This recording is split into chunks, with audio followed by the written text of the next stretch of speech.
What you just saw may have looked impressive, but let me tell you, that's not yoga. Any person can do this with a bit of effort and consistent practice, but real yoga, it's much deeper and far more subtle. So, what is yoga? To understand that, we need to look at something as simple as our daily actions. Let's start with Namaste. In India, the very first thing a child is taught is Namaste.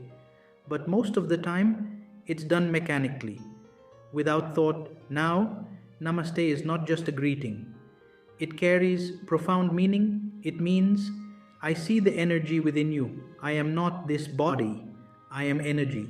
And so are you. We are eternal energy, not limited by our bodies. But let me ask you, when you say Namaste, have you ever truly felt this?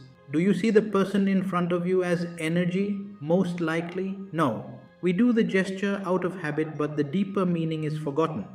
This is why Namaste is important. It's not just a greeting. It's a way to constantly remind ourselves that we are energy. In Sanskrit, this practice is called abhyasa, repeated effort. You see, human beings are like icebergs. Only 10% of our actions are conscious. The other 90% comes from our subconscious mind. So if you want to make anything a permanent part of your being, you need to push it into your subconscious. At first, it will take effort. But every time you say Namaste, silently recite to yourself, I am energy, we are eternal energy. Do this enough and eventually it will become involuntary. The moment you say Namaste, you'll instantly be reminded that you're not just a body, you are energy. Now, why do we join our hands when we say Namaste? This gesture is designed to block the outflow of energy. Energy escapes from our body through our five senses, including the fingertips. By joining our hands, we conserve that energy and circulate it within ourselves. In ancient India, touching was prohibited for this reason. People knew that touch could transfer not only energy, but also infections.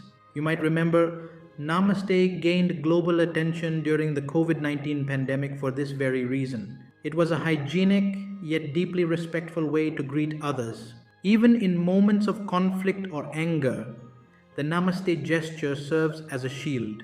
When you ask for forgiveness with Namaste, you're not just expressing humility, you're conserving your energy from the negativity of the other person. Think about how, in arguments, people point fingers, especially the index finger. That's because energy is flowing outward, creating a kind of attack. Namaste prevents this, keeping your energy protected. I could go on with more examples, but the point is simple. Before you dive into complex asanas or advanced philosophies, it's essential to grasp these basics. They are the foundation of yoga. Once you understand them, everything else will start to make sense. In my next lecture, I will explain scientifically why we are energy and how that knowledge forms the very core of yoga.